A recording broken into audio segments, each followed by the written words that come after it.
O título do teu artigo no livro Junho de 2013, a Rebelião Fantasma, é A Guerra Híbrida, o Leninismo contra a Idealização da Conspiração, e refuta a tese daquele episódio fazer parte da família de revoluções coloridas. Por que você se contrapõe a essa tese, bastante popular em certos círculos de esquerda, de que junho de 2013 foi uma operação de guerra híbrida e se assemelharia àquelas revoluções coloridas ocorridas no leste europeu? Breno, veja, por vários motivos. Eu vou elencar 3 principais. Primeiro motivo, o conceito de guerra híbrida, como circula em média no Brasil, ele é deseducador. Porque ele parte do princípio de que a ação do imperialismo não é algo orgânico à vida política, econômica, cultural e etc. de um país de capitalismo dependente. Então ele tenta pensar o imperialismo só como uma conspiração, só como uma ação nas sombras, em momentos episódicos. E é claro que existe conspiração, é claro que existe espionagem, é claro que existe sabotagem, mas veja, o imperialismo é parte orgânica das relações de produção num país de capitalismo independente. Não é como se a gente fosse só ver o imperialismo na luta de classes no Brasil, tentando investigar os financiamentos obscuros de movimentos de direita. Gente, o que é, por exemplo, a propriedade dos principais ramos da economia brasileira geradores de renda? Sabe? Assim, a desnacionalização de terras no Brasil, a propriedade estrangeira no complexo do petróleo e do gás, a dependência brasileira no complexo da saúde, né, de importação de insumos, medicamentos, de máquinas, de equipamentos, por aí vai. A onipresença do imperialismo na cultura brasileira, você entra nas salas de cinema, a cada 10 salas, 9 tem filmes estrangeiros, você liga um rádio no Brasil, o que se chama de música estrangeira, basicamente música estadunidense. Você vai para a vida acadêmica brasileira, ela está inundada de referenciais teóricos, de autores, de problemáticas, de conceitos oriundos da academia estadunidense e europeia. Então, veja, acho que a primeira coisa, o conceito de guerra híbrida, ela regride numa compreensão de que o imperialismo é parte orgânica do bloco no poder, do capitalismo independente brasileiro, e eu diria mais, é a fração hegemônica. A burguesia interna é uma classe dominante frente ao conjunto da massa trabalhadora, porém dominada frente ao imperialismo. Então, sim, o imperialismo é um inimigo central.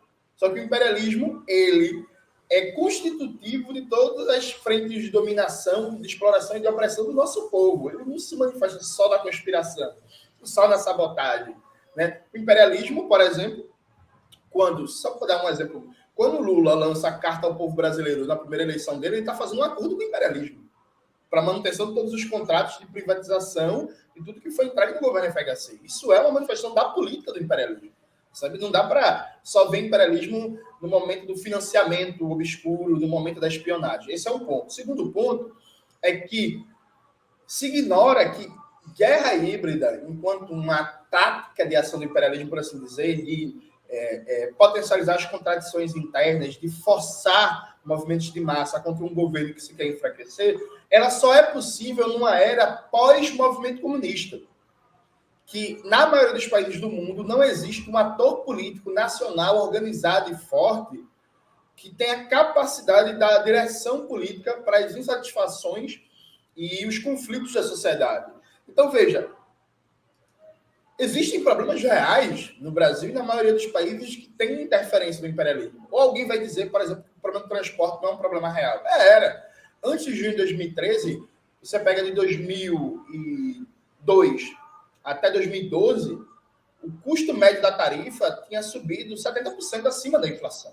Sabe? Você tem uma explosão de custo da tarifa e uma piora geral nas grandes capitais da qualidade dos transportes. Então, sim, a mídia insuflou isso contra o governo, mas era um problema real, percebe? Então, se nega ver as contradições, porque toda contradição de classe pode ser instrumentalizada, inclusive, contra um governo progressista, um governo de centro-esquerda. Por exemplo, Breno, hoje, o Brasil continua tendo mais de 10 milhões de desempregados e mais de 30 milhões de trabalhadores informais. O ritmo de geração de emprego formal na economia brasileira é muito baixo. Se ano que vem a mídia burguesa decidir atacar o governo Lula, dizer que o governo Lula não está respondendo à questão do desemprego, que o Brasil continua tendo milhões de desempregados, desalentados, informais, e usar isso para desgastar o governo, é um discurso oportunista da mídia burguesa, não é? É. Mas não é um problema real? É um problema real, pô.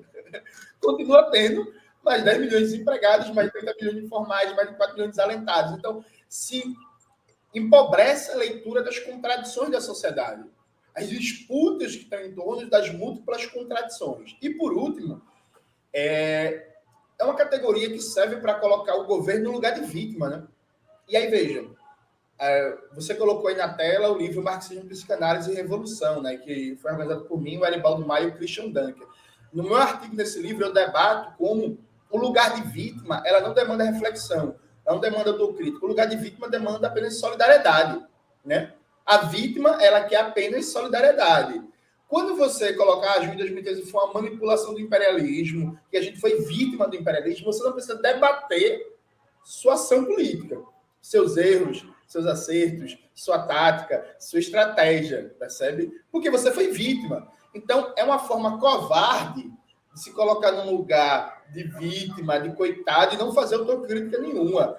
O artigo da presidenta Dilma, no prólogo do livro, por exemplo, quando a Dilma diz que tem que pensar junho de 2013 como uma disputa, a Dilma está chamando uma autocrítica. E que muito bom que ela faça isso, porque, inclusive, ela teve um papel central na derrota de junho de 2013. Mas é isso. Pô, beleza. Porque uma ação do imperialismo não significa ser que eles vão ser vitoriosos, né, Breno? Eu comecei citando o golpe da Venezuela. Aquilo foi ação do imperialismo, quase que clássica. Não foram derrotados? Foram. Né? O que explica a derrota do imperialismo? Foi que teve de resposta política adequada, correta. Essa pergunta não é feita nessa categoria de guerra híbrida. E, por fim, só para arrematar, tem muita gente delirante, conspiracionista, mentirosa que usa essa categoria. Em que o maior exemplo dele é o Pepe Escobar, né? Que o Pepe Escobar é uma espécie de propagandista de um olavismo progressista. No outro dia desse, o Pepe Escobar estava dizendo que estava no iate, debatendo grandes líderes globais da Eurásia, e ele teve informações privilegiadas que ele não pode dizer para ninguém que estava no iate, mas ele sabe de tudo que os principais estados capitalistas da Eurásia vão fazer, e aí confia na análise dele que ele estava nesse iate, sabe? Assim, não dá para levar esse negócio a sério. A gente tem que estabelecer um padrão que é olavismo, conspiracionismo, afirmações sem comprovação, isso fica para a direita, isso não cabe no campo da esquerda, né?